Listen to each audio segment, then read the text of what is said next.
10ই মুহররম কারবালার প্রান্তরে কি ঘটেছিল? রাসূলুল্লাহ সাল্লাল্লাহু আলাইহি সাল্লামের প্রিয় নাতি ইমাম হুসাইন রাদিয়াল্লাহু তাআলা আনহুকে কিভাবে শহীদ করা হয়েছিল? হুসাইন রাদিয়াল্লাহু তাআলা আনহুর মাথা মুবারক আলাদা করেছিল কোন জালিম শয়তান? সঠিক ঘটনা জানতে হলে ভিডিওটি অবশ্যই শেষ পর্যন্ত দেখতে হবে, না হলে আপনি কিছুই ভালোভাবে বুঝতে পারবেন না। আর আপনিও যদি ইমাম হুসাইন রাদিয়াল্লাহু তাআলা আনহুকে মন থেকে ভালোবেসে থাকেন, তাহলে ভিডিওটিতে একটি লাইক দিয়ে কমেন্টে গিয়ে ইয়া হুসাইন অবশ্যই লিখবেন। 60 হিজরিতে ইরাকের কুফাবাসীদের নিকট সংবাদ পৌঁছালো যে ইমাম হুসাইন রাদিয়াল্লাহু তাআলা আনহু মুয়াবিয়ার ছেলে ইয়াজিদের হাতে বায়াত গ্রহণ করতে অস্বীকৃতি জানিয়েছে। তাই ইরাকবাসীরা মদিনায় থাকা ইমাম হুসাইন রাদিয়াল্লাহু তাআলা আনহুকে চিঠিতে জানিয়ে দিলেন যে ইরাকবাসীরা তার হাতে খিলাফতের শপথ নিতে আগ্রহী। ইয়াজিদকে তারা সমর্থন করে না বলেও তারা সাফ জানিয়ে দিল। চিঠির পর চিঠি আসতে লাগলো, আর এভাবে করে 5 শতাধিক চিঠি ইমাম হুসাইন রাদিয়াল্লাহু তাআলা আনহুর কাছে এসে জমা হলো। ফলে প্রকৃত অবস্থা যাচাই করার জন্য ইমাম হুসাইন রাদিয়াল্লাহু তাআলা আনহু তার চাচাতো ভাই মুসলিম বিন ওয়াকিল রাদিয়াল্লাহু তাআলা আনহুকে সেখানে পাঠালেন। মুসলিম বিন ওয়াকিল রাদিয়াল্লাহু তাআলা আনহু কুফায় গিয়ে পৌঁছালেন এবং গিয়ে দেখলেন আসলেই লোকেরা হুসাইন রাদিয়াল্লাহু তাআলা আনহুকে নেতা হিসেবে চাচ্ছে। লোকেরা মুসলিম বিন ওয়াকিলের হাতেই হুসাইনের পক্ষে বায়াত নেওয়া শুরু করলো। হানি বিন উরওয়ার ঘরে বায়াত বা আনুগত্যের শপথ সম্পূর্ণ হলো। সিরিয়াতে ইয়াজিদের নিকট এই খবর পৌঁছানো মাত্রই ইয়াজিদ বসরার গভর্নর ওবায়দুল্লাহ বিন জিয়াদকে পরিস্থিতি মোকাবেলা করার জন্য কুফাতে পাঠালেন। ইয়াজিদ ওবায়দুল্লাহ বিন জিয়াদকে আদেশ দিলেন যে তিনি যেন ইমাম হুসাইনকে ইয়াজিদের বিরুদ্ধে বিদ্রোহ করতে নিষেধ করেন আর ইয়াজিদের আনুগত্য স্বীকার করতে বাধ্য করেন। উবাইদুল্লাহ তখন কুফায় গিয়ে পৌঁছালো, আর সেখানে সে বিষয়টি তদন্ত করতে লাগলো এবং বিভিন্ন মানুষদেরকে জিজ্ঞাসা করতে শুরু করলো। পরিশেষে সে নিশ্চিত হলো যে হানি বিন উরওয়ার ঘরে হুসাইন রাদিয়াল্লাহু তাআলা আনহুর পক্ষে বায়াত নেওয়া হচ্ছে। অতঃপর মুসলিম বিন ওয়াকিল 4000 সমর্থক নিয়ে অগ্রসর হয়ে দুপুরের দিকে উবাইদুল্লাহ বিন জিয়াদের প্রাসাদ ঘেরাও করে ফেললেন। এ সময় উবাইদুল্লাহ বিন জিয়াদ দাঁড়িয়ে একটি ভাষণ দিলেন। তাতে সে মানুষদেরকে ইয়াজিদ বাহিনীর এমন ভয় দেখাতে শুরু করলো যে লোকেরা ইয়াজিদের পাকড়াও এবং শাস্তির ভয়ে আস্তে আস্তে পলায়ন করতে শুরু করলো। কুফাবাসীর 4000 লোক পালাতে পালাতে এক পর্যায়ে মুসলিম বিন ওয়াকিলের সাথে মাত্র 3 জন লোক অবশিষ্ট রইল। সূর্য অস্ত যাওয়ার পর মুসলিম বিন ওয়াকিল দেখলেন হুসাইন রাদিয়াল্লাহু তাআলা আনহুর প্রেমিক আল্লাহ তাআলার একজন বান্দাও তার সাথে অবশিষ্ট নেই। অতঃপর মুসলিম বিন আকিলকে গ্রেফতার করা হলো। উবাইদুল্লাহ বিন জিয়াদ মুসলিম বিন ওয়াকিল রাদিয়াল্লাহু তাআলা আনহুকে হত্যা করার আদেশ দিল। মুসলিম বিন ওয়াকিল রাদিয়াল্লাহু তাআলা আনহু উবাইদুল্লাহর নিকট আবেদন করলেন যে তাকে যেন হুসাইন রাদিয়াল্লাহু তাআলা আনহুর নিকট একটি চিঠি পাঠানোর অনুমতি দেয়া হয়। তো এতে করে উবাইদুল্লাহ রাজি হলো।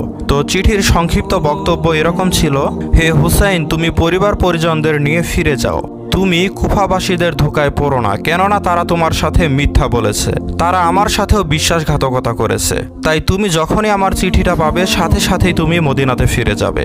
অতঃপর জিলহজ মাসের 9 তারিখে আরাফার দিবসে উবাইদুল্লাহ বিন জিয়াদ মুসলিম বিন ওয়াকিল রাদিয়াল্লাহু তাআলা আনহুকে হত্যা করে ফেলেন। এখানে বিশেষভাবে স্মরণ রাখা দরকার যে মুসলিম বিন ওয়াকিল রাদিয়াল্লাহু তাআলা আনহু ইতিপূর্বে কুফাবাসীদের ওয়াদা বা বায়াতের উপর ভিত্তি করে ইমাম হুসাইন রাদিয়াল্লাহু তাআলা আনহুকে কুফায় আগমনের জন্য চিঠি পাঠিয়েছিলেন। কিন্তু মুসলিম বিন ওয়াকিল তখনও তো বুঝতে পারেননি যে কুফাবাসীরা তার সাথে এরকম বিশ্বাসঘাতকতা করবে। তো সেই চিঠির ওপর ভিত্তি করে জিলহজ মাসের 8 তারিখে হুসাইন রাদিয়াল্লাহু তাআলা আনহু মক্কা থেকে কুফার উদ্দেশ্যে রওনা দিয়েছিলেন। অনেক সাহাবীরা তাকে বের হতে নিষেধ করেছিলেন। তাদের মধ্যে আব্দুল্লাহ ইবনে আব্বাস, আব্দুল্লাহ ইবনে ওমর, আব্দুল্লাহ ইবনে জুবায়ের, আব্দুল্লাহ বিন আমর রাদিয়াল্লাহু তাআলা আনহু এবং তার ভাই মুহাম্মদ ইবনুল হানাফিয়ার নাম বিশেষভাবে উল্লেখযোগ্য। ইবনে উমর রাদিয়াল্লাহু তাআলা আনহু হুসাইন রাদিয়াল্লাহু তাআলা আনহুকে লক্ষ্য করে বললেন, হুসাইন, আমি তোমাকে একটি হাদিস শোনাবো। জিবরাইল আলাইহিস সালাম আগমন করে রাসূলুল্লাহ সাল্লাল্লাহু আলাইহি সাল্লামকে দুনিয়া এবং আখিরাতের দুটি থেকে যে কোনো একটিকে গ্রহণ করার স্বাধীনতা দিয়েছিলেন। তিনি কিন্তু দুনিয়া বাদ দিয়ে আখিরাতকেই বেছে নিয়েছিলেন।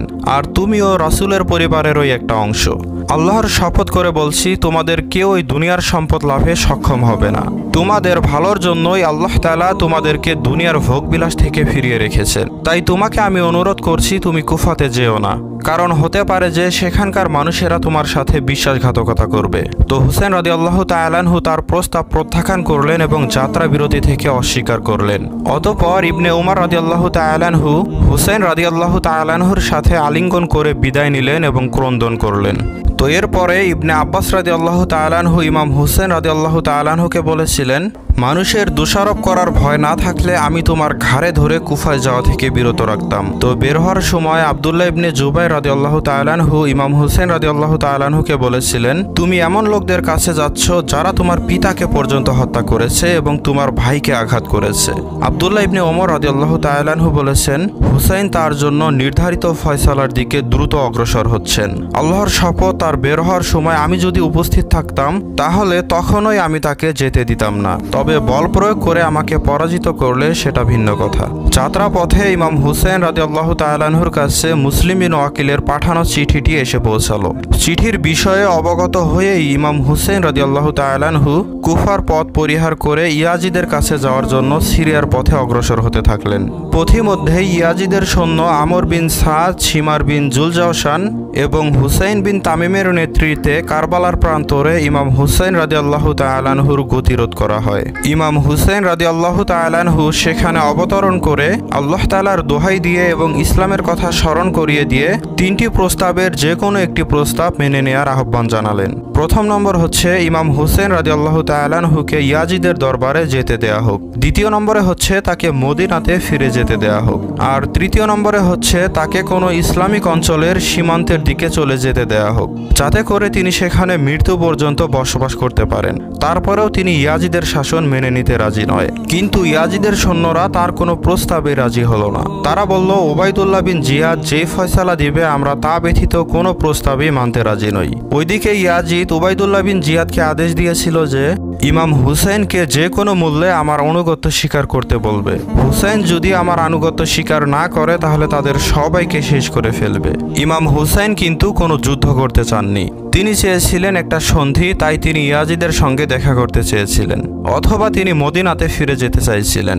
কিন্তু কোনোভাবেই শয়তান ইয়াজিদের আনুগত্য তিনি স্বীকার করে নেননি, কারণ ইয়াজিদ ছিল একটা জেনাকারী, মদখোর, খারাপ ব্যক্তি। এমন ব্যক্তিকে দেশের শাসক মেনে নেওয়া কোনো মুসলমানের কাজ হতে পারে না। অতঃপর যা হওয়ার তাই হলো। বাধ্য হয়ে ইয়াজিদ বাহিনীর সাথে যুদ্ধ করতে হয়েছিল।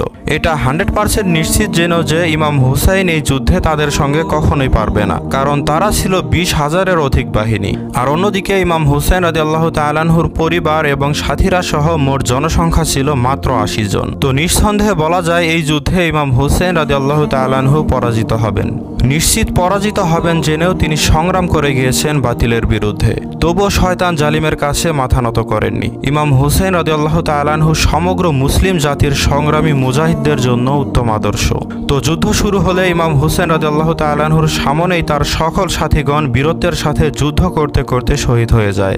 অবশেষে তিনি ছাড়া কেউ জীবিত থাকল না। তিনি ছিলেন সিংহের মতো সাহসী বীর, কিন্তু সংখ্যাধিক্যের মোকাবেলায় তার পক্ষে ময়দানে টিকে থাকা সম্ভব হলো না। অপরদিকে কুফার প্রতিটি সৈনিকের মনের আশা ছিল যে সে ছাড়া অন্য কেউ যেন ইমাম হুসাইনকে হত্যা করে, কারণ তারা সবাই জানতো যে ইনি হচ্ছেন রাসূলুল্লাহ সাল্লাল্লাহু আলাইহি সাল্লামের কলিজার টুকরো নাতি ইমাম হুসাইন। তাই কেউ ইমাম হুসাইনকে মন থেকে হত্যা করতে চাইছিল না, যাতে করে তার হাত রাসূলের পরিবারের রক্তে রঞ্জিত না হয়। পরিশেষে নিকৃষ্ট এক ব্যক্তি ইমাম হুসেন রাদিয়াল্লাহু তাআলা আনহুকে হত্যার জন্য উদ্যত হলো, আর তার নাম ছিল শিমার বিন জিলজাওশান। সে বর্ষা দিয়ে হুসেন রাদিয়াল্লাহু তাআলা আনহুর শরীরে আঘাত করে ধরাশায়ী করে ফেলল। অতঃপর ইয়াজিদ বাহিনীর সম্মিলিত আক্রমণে 61 হিজরির মুহররম মাসের 10 তারিখে আশুরার পবিত্র দিনে 57 বছর বয়সে তিনি শাহাদত অর্জনের সৌভাগ্য লাভ করেন। এই শয়তানের বাচ্চা শিমারই ইমাম হুসেন রাদিয়াল্লাহু তাআলা আনহুর মাথা কেটে দেহ থেকে আলাদা করে দিয়েছিল। শুধুমাত্র টাকা এবং ক্ষমতা পাওয়ার লোভেই সে এমনটা করেছিল। সে ভেবেছিল মাথা কেটে ইয়াজিদকে দেখালে সে খুশি হয়ে তাকে মাল দৌলত দিবে এবং ক্ষমতা দিবেন। এই শিমারই কিন্তু ইমাম হুসেন রাদিয়াল্লাহু তাআলা আনহুর পিতা আলী রাদিয়াল্লাহু তাআলা আনহুর খেলাফতকালে আলী রাদিয়াল্লাহু তাআলা আনহুর পক্ষ হয়ে কাফিরদের সাথে যুদ্ধ করেছিলেন। কিন্তু টাকার কাছে বিক্রি হয়ে অনেকে নিকৃষ্ট ব্যক্তিতে পরিণত হয়ে যায়, আর শিমারি হচ্ছে তার উত্তম উদাহরণ। সম্মানিত ভিউয়ার্স, কারবালার আরও অনেক কাহিনী রয়েছে। আমরা চেষ্টা করেছি যে সবগুলো ঘটনাকে আলাদা আলাদা করে আলোচনা করার। আমাদের চ্যানেলে ঢুকে আপনি প্লেলিস্ট থেকে সবগুলো কাহিনী একত্রে শুনতে পারবেন। ভিডিওটি ভালো লাগলে অবশ্যই শেয়ার করে অন্যদেরকে জানিয়ে দিন।